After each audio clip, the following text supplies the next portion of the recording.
အားလုံးပဲမင်္ဂလာပါဒီနေ့မှာတော့ A Pharos ပြည်တွေကကရိယာဝိသေသနအပိုင်းတစ်ခုဖြစ်တဲ့ advanced frequency လို့ခေါ်တဲ့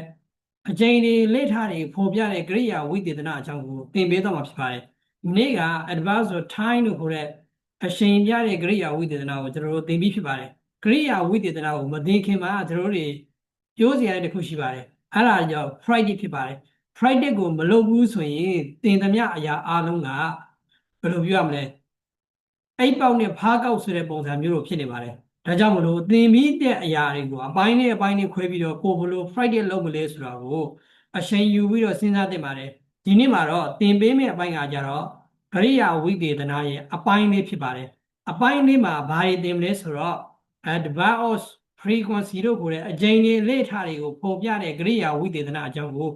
စပ်ပြီးတော့သင်ပေးသွားပါမယ်ဒါဆိုရင်တော့ကျွန်တော်တို့နဲ့အတူတူအဲ့ဒါလေးကိုစပြီးတော့လေ့လာဒါဆိုရင်တော့ကရိယာဝိသေသနအပိုင်းလေးဖြစ်ပါတယ် advanced frequency လို့ခေါ်တဲ့အကြိမ်တွေအလေ့အထတွေကိုပုံပြတဲ့ကရိယာဝိသေသနလို့ခေါ်တယ်ဒီမှာဒီ advanced frequency ရဲ့သဘောတရားတွေကိုလည်းကျွန်တော်တို့စာတန်းထိုးပြီးတော့ပုံပြပေးထားပါတယ်ဘယ်လိုမျိုးလဲဆိုတော့ကျွန်တော်ကဈေးကိုအမြဲတမ်းသွားတယ်တခါတရံရုပ်ရှင်ကြည့်တယ်တစ်ပတ်မှာ3ချိန်လောက်အပြင်ကိုထွက်စားလေးရှိတယ်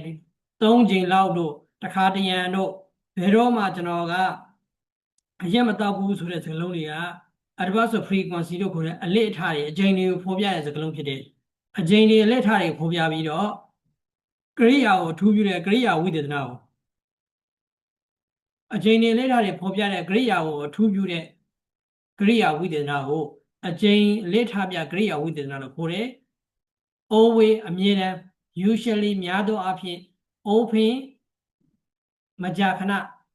sometime တစ်ခါတရံ twice a week တစ်ပတ်ကို2ကြိမ် hardly ခင်းရင်းစွာအတော်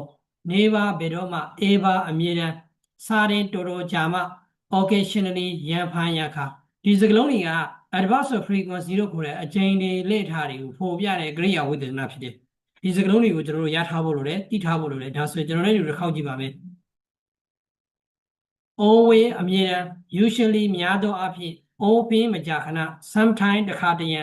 twice a week တစ်ပတ်ကို2ကြိမ် hardly ခင်းရင်းစွာအတော် never ဘယ်တော့မှ ever အမြဲတမ်း sudden တော်တော်ကြာမှ occasionally ရံဖန်ရခါဒါဆိုရင်တော့ဒီစကားလုံးတွေကိုကျွန်တော်တို့ဝက်ကြမှာသုံးထားတဲ့ပုံစံလေးနဲ့ဝက်ကြရည်နဲ့တွဲကြည့်ပါမယ် okay ဝက်ကြမှာကျွန်တော် advanced frequency လို့ခေါ်တဲ့အကြိမ်ပြလေ့ထားပြစကားလုံးတွေကို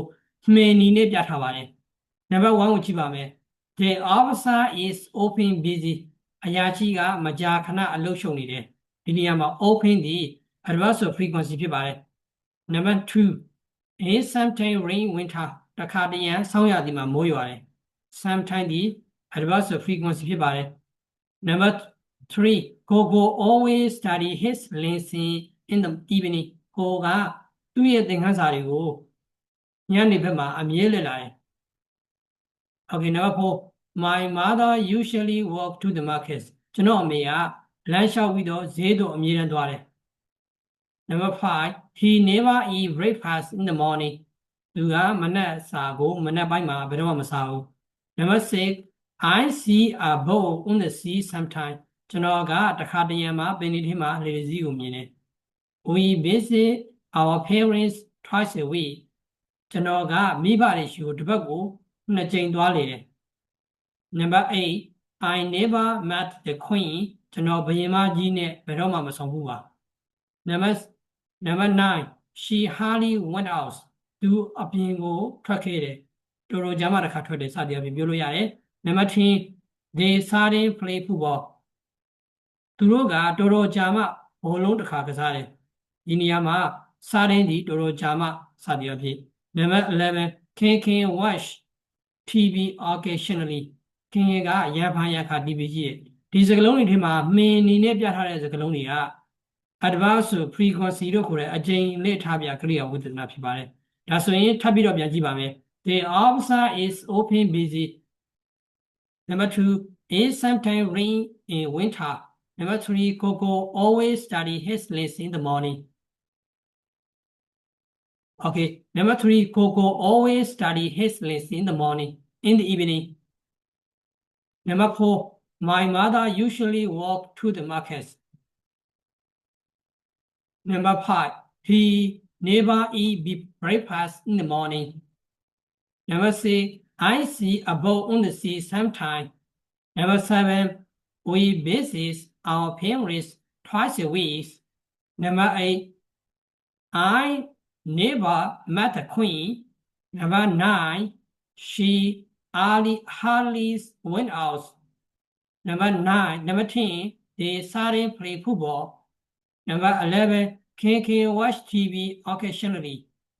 King Yapanya TV. Open, sometime, always, usually, never, sometime, twice a week, never, suddenly, sudden, occasionally. စတဲ့စကားလုံးတွေက